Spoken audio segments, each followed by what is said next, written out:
il est devenu très courant d'entendre une personne nous dire qu'elle est tombée amoureuse. Mais vous êtes-vous déjà demandé ce que ces mots signifiaient réellement ? Quels sont les changements qui s'opèrent dans l'esprit des hommes et des femmes qui croient être tombés amoureux ? Comment peuvent-ils savoir si cet amour est authentique ? Pourraient-ils penser qu'ils sont amoureux alors qu'ils ne le sont pas vraiment ? Que faut-il faire pour préserver la flamme de cet amour ? Voici quelques-unes des questions auxquelles nous allons tenter de répondre dans notre émission « La famille aujourd'hui ».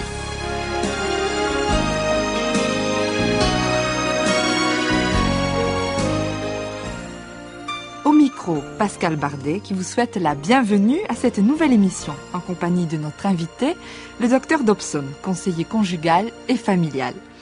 Aujourd'hui, nous aimerions nous adresser plus particulièrement aux adolescents, bien que les adultes seront probablement aussi intéressés par ce sujet. Alors, à vous qui êtes parents, pourquoi ne pas inviter vos adolescents et même vos préados à vous rejoindre pour écouter cette émission ? Dr Dobson, vous nous avez déjà expliqué comment reconnaître le véritable amour. Mais aujourd'hui, nous voudrions aborder ce thème du point de vue d'un jeune homme, d'une jeune fille.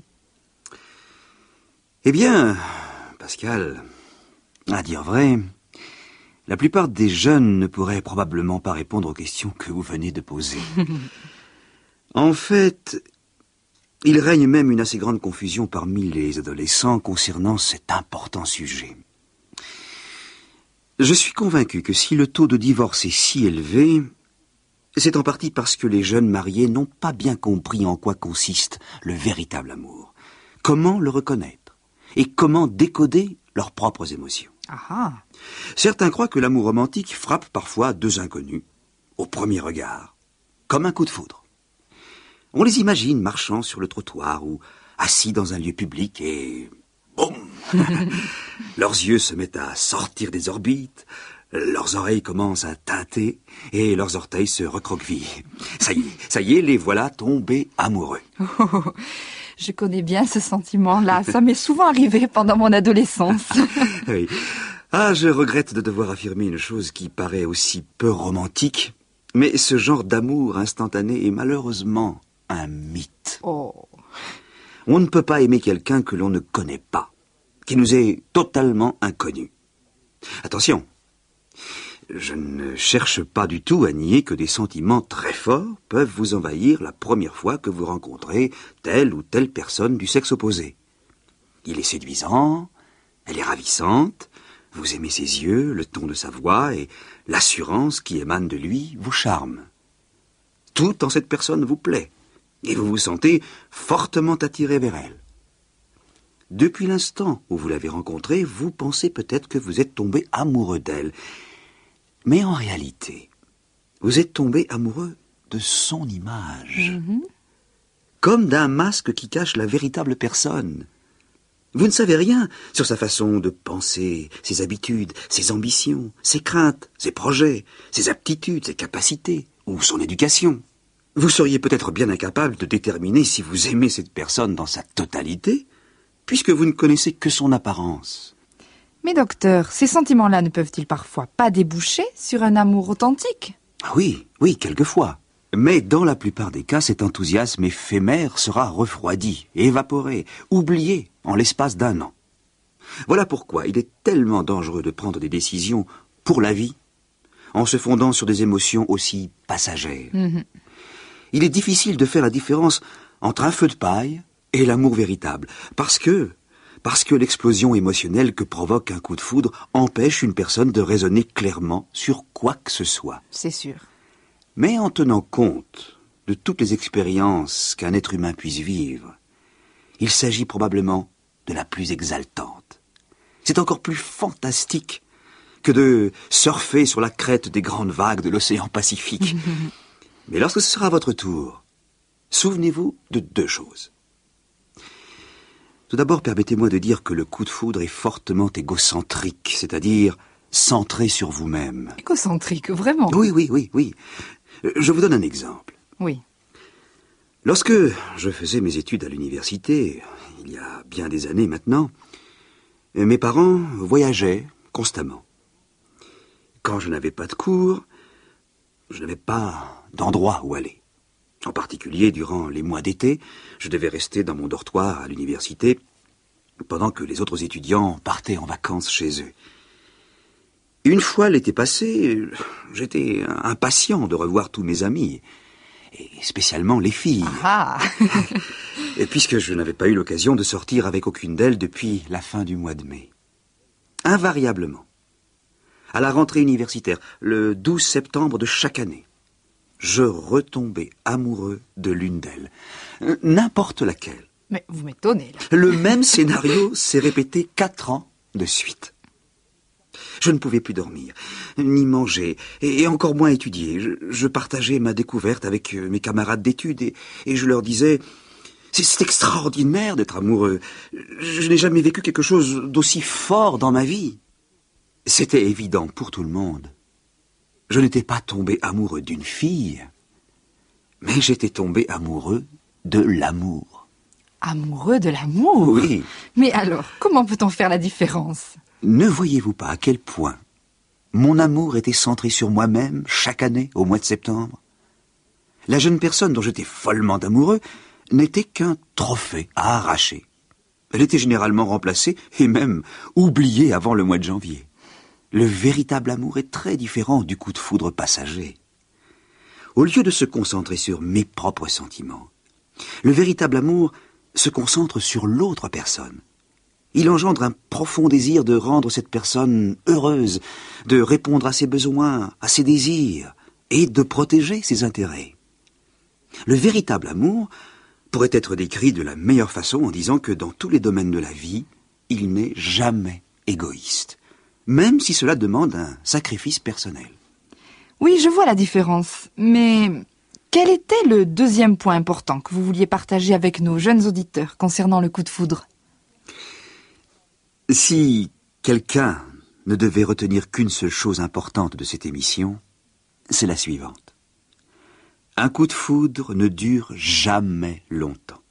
Il ne peut pas durer simplement parce que les sentiments humains changent constamment. Même pour des gens qui s'aiment d'un véritable amour, il y a des moments où l'on est très proche, d'autres où on ne ressent pas grand-chose l'un pour l'autre, et il y a les moments où l'on est irritable et grincheux. Il est donc impossible à un couple marié de maintenir sa relation à l'intensité maximale du début de leur relation. Mais pourquoi est-ce si important de comprendre cela? Eh bien parce qu'il y a des jeunes couples qui se précipitent dans le mariage avant même que leurs émotions n'aient jamais passé le test de la réalité, ni atteint le creux de la vague. Ils vivent encore dans l'euphorie du jour de leur mariage.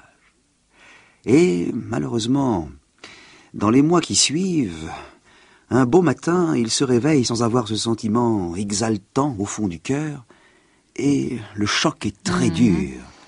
Il est alors bon de savoir que cette euphorie amoureuse peut facilement se transformer en une répugnance réciproque dans les mois qui suivent.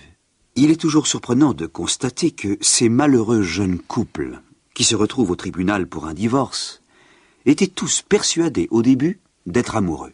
Ils n'ont pas toujours détesté la personne qu'ils ont épousée.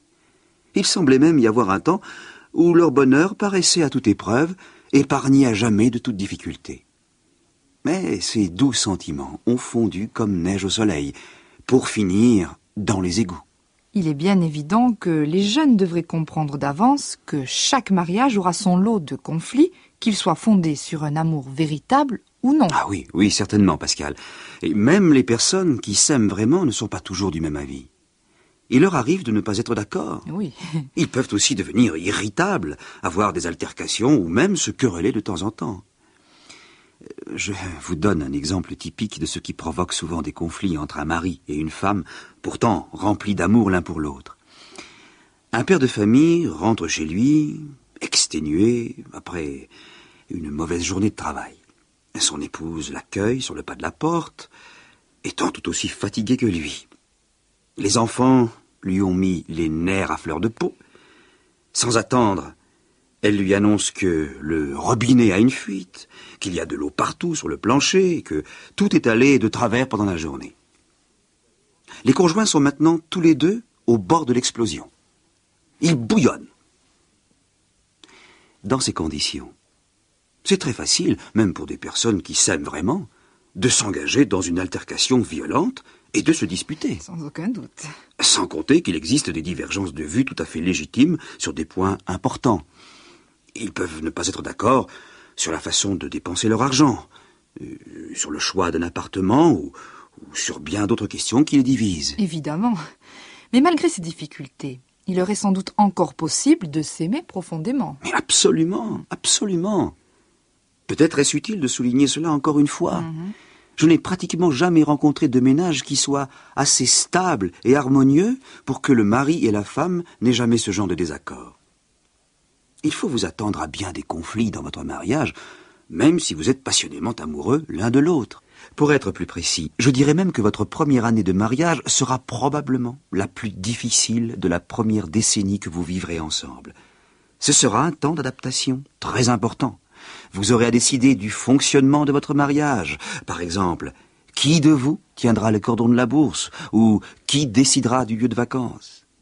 Ces questions risquent d'échauffer vos émotions et de déclencher quelques conflits sérieux au sein de votre foyer. Mais cela ne veut pas dire pour autant que le mariage soit condamné ou qu'ils aient fait une grosse erreur en se mariant ensemble. Ah, certainement pas. Ce que je veux dire, c'est que tous les deux vont devoir faire des concessions et rechercher ensemble des solutions à leurs problèmes. C'est précisément là que se situe la grande différence entre un bon et un mauvais mariage. Tous les deux auront des moments de crise, mais dans une relation saine, les époux chercheront ensemble des solutions et trouveront les moyens de se mettre d'accord parce qu'ils s'aiment d'un amour profond. Oui, je comprends. Mais alors, comment définirez-vous un mauvais mariage? Un mauvais mariage. C'est un mariage où chaque conjoint s'aime plus qu'il n'aime véritablement l'autre. On y trouvera ce genre de réflexion. Je t'ai épousé pour que tu t'occupes de moi. Ou bien, je t'ai épousé parce que j'avais besoin de quelqu'un pour s'occuper de la maison. Ou encore, je t'ai épousé parce que j'espérais que tu gagnerais beaucoup d'argent. C'est dur. Ouais. Vous voyez, quand on se marie pour des raisons égoïstes, les désaccords ordinaires prennent des proportions inquiétantes. Ils ne reflètent plus de simples divergences d'opinion, mais ils deviennent des combats mortels. Chacun cherche à blesser l'autre, qui est devenu un ennemi acharné.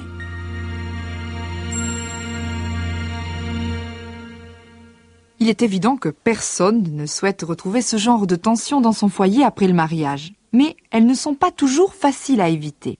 Dans le cadre de la Fondation La Famille Aujourd'hui, nous prions pour les jeunes gens et les jeunes filles qui nous écoutent, pour qu'ils acceptent la sagesse des conseils présentés dans cette émission et qu'un jour, ils jouissent d'une relation conjugale pleinement épanouie et réussie pour la vie.